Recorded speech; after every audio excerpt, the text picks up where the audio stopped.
To learn about the off-grid lifestyle and to be inspired to live your dreams, click subscribe so you don't miss anything.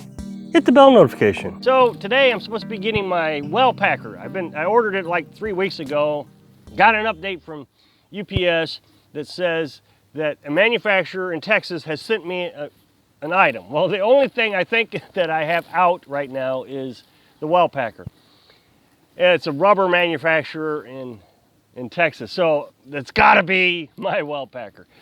So today I'm going to start preparing for that. First thing I gotta do is I gotta make sure that my tank is full, because the well is gonna be out of commission for several days.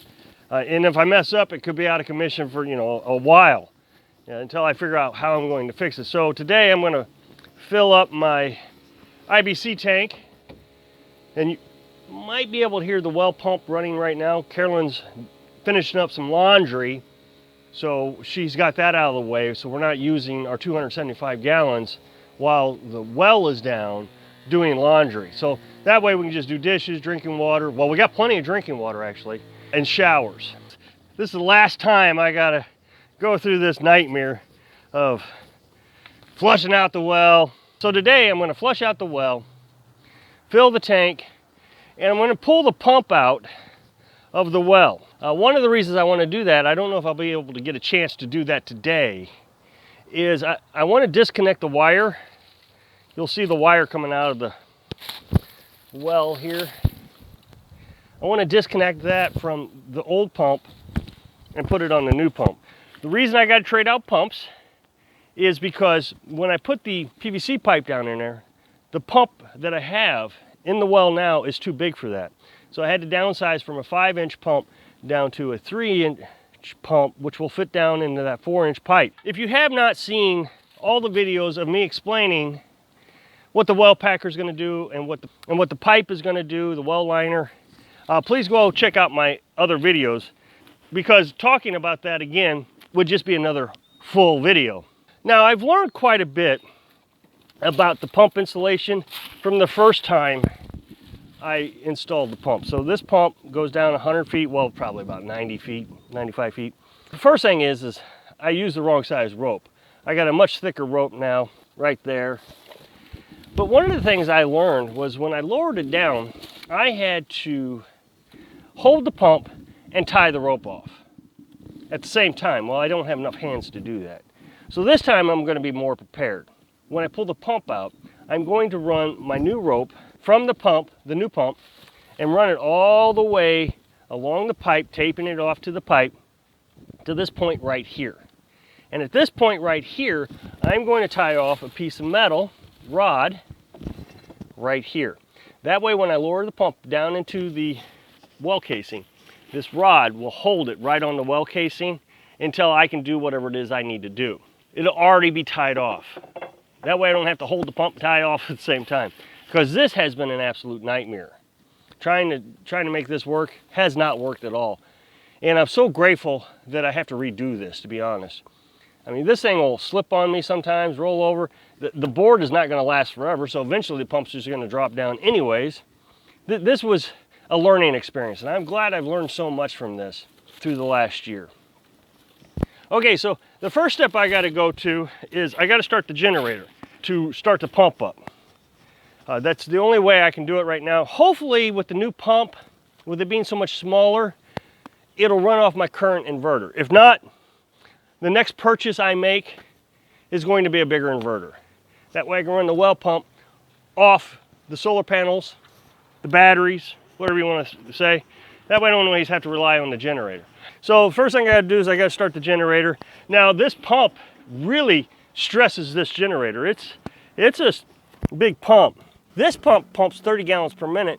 The new pump I got only pumps 13 gallons a minute.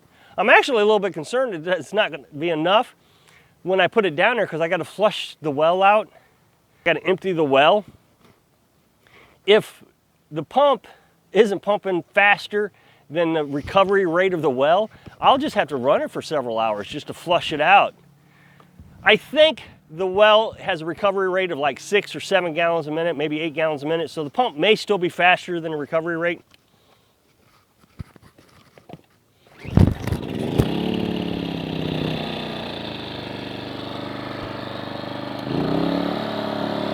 So this generator is a inverter generator. It's a Champion 2000 watt inverter generator. It produces pure sine wave electricity. And so there's two speeds on it. There's the low speed where it adjusts its speed based on the amount of energy you're using, or there's a high speed where it just runs full speed. So I'm going to turn it on high speed since I'm running this high powered well. Now you'll hear when I plug it in, you'll hear it bog down. It's a real stressor on this.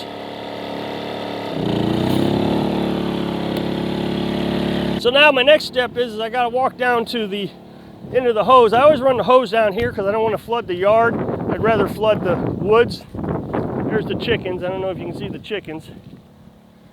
But I got to kind of hurry because if I don't get down here quick enough, I always have this fear that the water is going to pump out of the well before I get down to it. Okay, so there's the water coming out.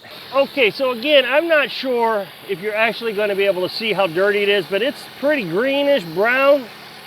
So I mean, it's dirty. So I'm going to flush it out, and then once the well runs out of water, I'll wait 15 minutes, flush it out again, wait 15 minutes, and then I can start filling my tank.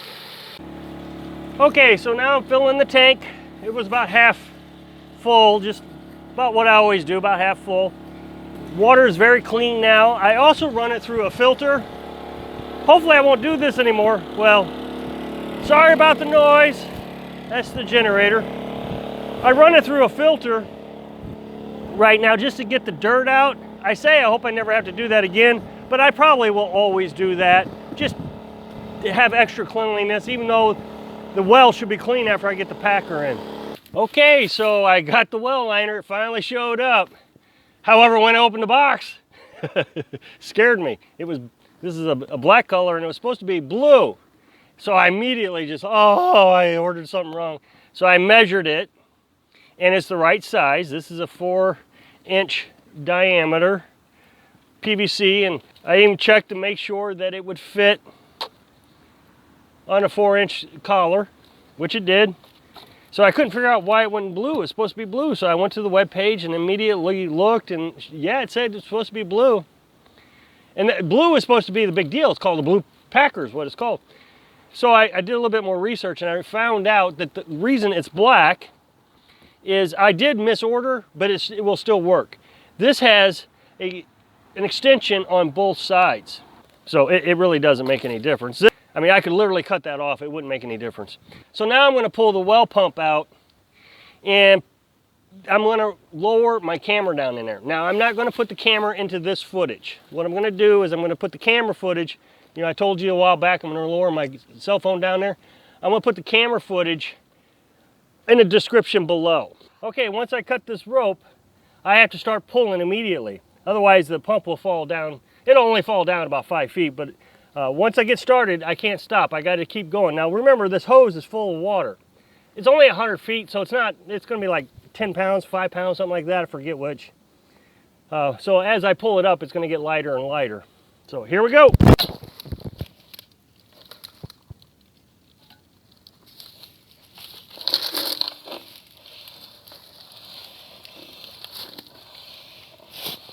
All right, so I got the pump up right here. And as expected, it's got a lot of rust on it, surface rust. Okay, so I'm going to lower this canister down into the well to find out where the water level is.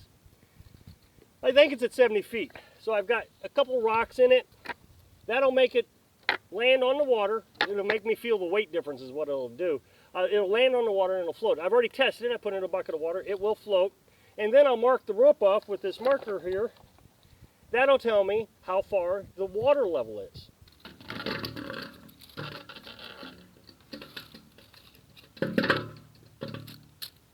Ha!